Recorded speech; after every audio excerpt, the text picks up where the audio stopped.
இன்னைக்கு நாம பருப்பு ரசம் தான் பார்க்க போறோம். நல்லா செமையா சூப்பரா இருக்கும். வீடியோவை ஸ்கிப் பண்ணாம முழுசா பாருங்க. சப்ஸ்கிரைப் பண்ணாதவங்க சப்ஸ்கிரைப் பண்ணி ஆரோக்கிய உணவும் அற்புத வாழ்வும்.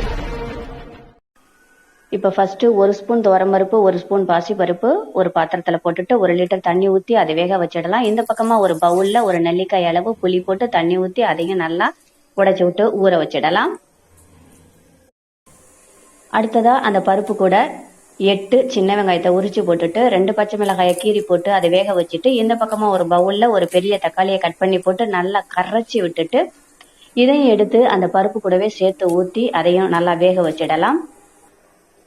அடுத்ததா இதுல 1 டீஸ்பூன் மஞ்சள் தூள், 1 டீஸ்பூன் ஜீரகத்தூள், 1 டீஸ்பூன் மிளகுத்தூள் இவ்வளவும் போட்டு நல்லா வேக வைக்கலாம். அடுத்ததா இது கூட ஒரு பெரிய பூண்டு தோலை உரிக்காமலேயே தோலோடவே நல்லா மசிச்சு இது கூட போட்டு மூடி போட்டு நல்லா வேக வச்சிடலாம்.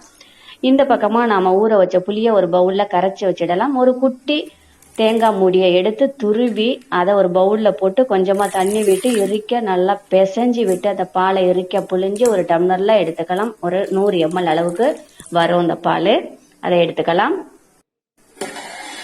இப்போ நம்ம மூடியை திறந்து பார்த்தா நல்லா அந்த பருப்பு அதுல போட்ட அந்த வெங்காயம் தக்காளி எல்லாமே நல்லா வெந்து சூப்பரா வந்திருக்கும். பாருங்க, நல்லா பூ போல அழகா வெந்து வந்துருச்சு.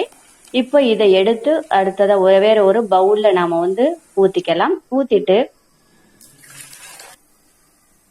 அதே எண்ணெய் சட்டியில ஒரு 3 ஸ்பூன் அளவுக்கு ஆயில் விட்டு அது ஹீட் ஆனது 1 டீஸ்பூன் கடுகு, 1 இடுக்கு கருவேப்பிலை, 2 காஞ்ச மிளகாய் போட்டு அது பொரிஞ்சதும் நம்ம கரைச்சி வச்ச புளிய அப்படியே ஊத்திடலாம். 1 ஸ்பூன் கல்லு உப்பு போட்டுடலாம்.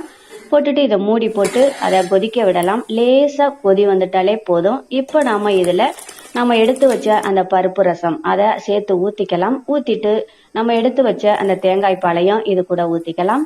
அடுத்ததா இதுல கொஞ்சம் பெருங்காயத்தூள் போட்டுக்கலாம். பெருங்காயத்தூள் போட்ட பிறகு கொஞ்சமா மல்லித்தலை தூவிக்கலாம். அவ்வளவுதான், பருப்பு ரசம் ரெடி.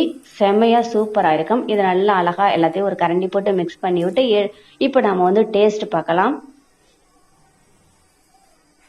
டேஸ்ட் செமையா சூப்பரா இருக்கு. எப்பவுமே முருகனுக்குன்னு கார்த்திகை விரதம் சஷ்டி விரதத்துக்கெல்லாம் அம்மா பருப்பு ரசம் செய்வாங்க. செமையா தூக்கலா சூப்பரா இருக்கும். சாப்பிட சாப்பிட ரொம்ப டேஸ்டியா ஆசையா இருக்கு.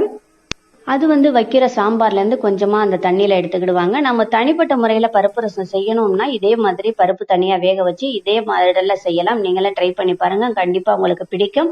இந்த வீடியோ உங்களுக்கு பிடித்திருந்தா லைக் பண்ணுங்க, ஷேர் பண்ணுங்க, சப்ஸ்கிரைப் பண்ணுங்க. மறக்காம பக்கத்துல உள்ள பெல் ஐகானை கிளிக் பண்ணுங்க. தேங்க்யூ. எப்படி இருக்குன்னு செஞ்சு பார்த்துட்டு கமெண்ட்லயும் சொல்லுங்க.